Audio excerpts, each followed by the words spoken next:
June 29, 1999 by David Wiesner.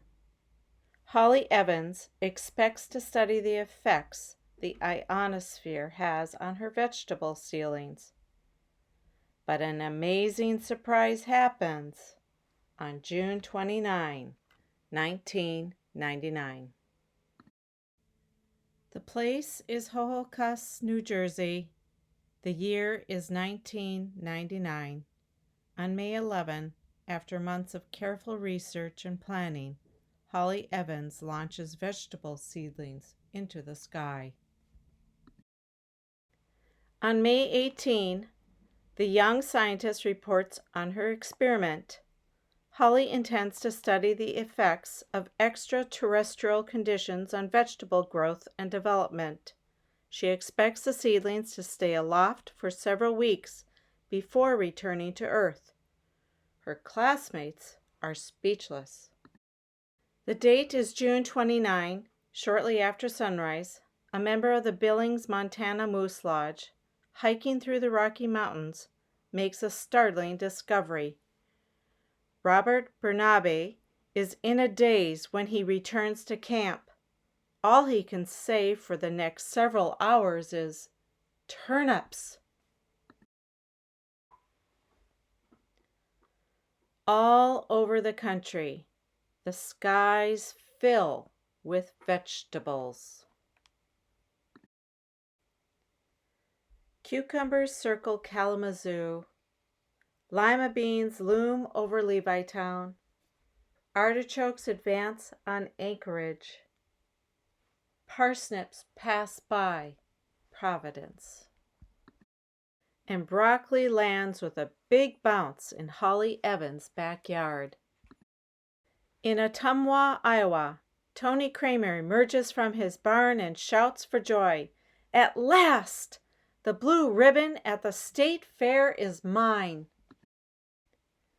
By mid-afternoon, all vegetables float safely to the ground. Except for the peppers. For some reason, they need a little help. TV news channels broadcast 24-hour coverage of the airborne vegetable event. Cauliflower carpets California, spinach blankets Greenwich, and arugula covers Ashtabula. Holly is puzzled. Arugula is not part of her experiment. Vegetables become very big business.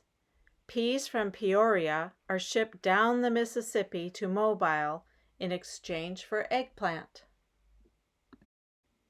Real estate booms in North Carolina.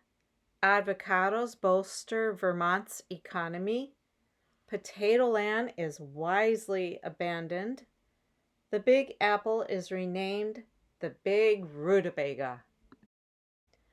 Arugula, eggplant, avocado, and now rutabaga, as the list of vegetables that Holly did not plant grows longer.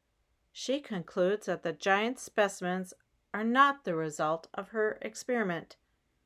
More curious than disappointed, Holly asks herself, what happened to my vegetables?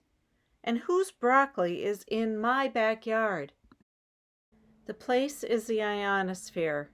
On June 29, the Arcturian star cruiser Alula Borealis was touring its sixth planet in 4 days, and the captain had just pointed out the fjords of Norway off the port side.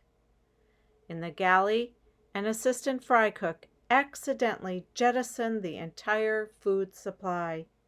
As their vegetables drifted toward the small blue planet below, everyone on board had the same thought. Where would their supper come from? The end.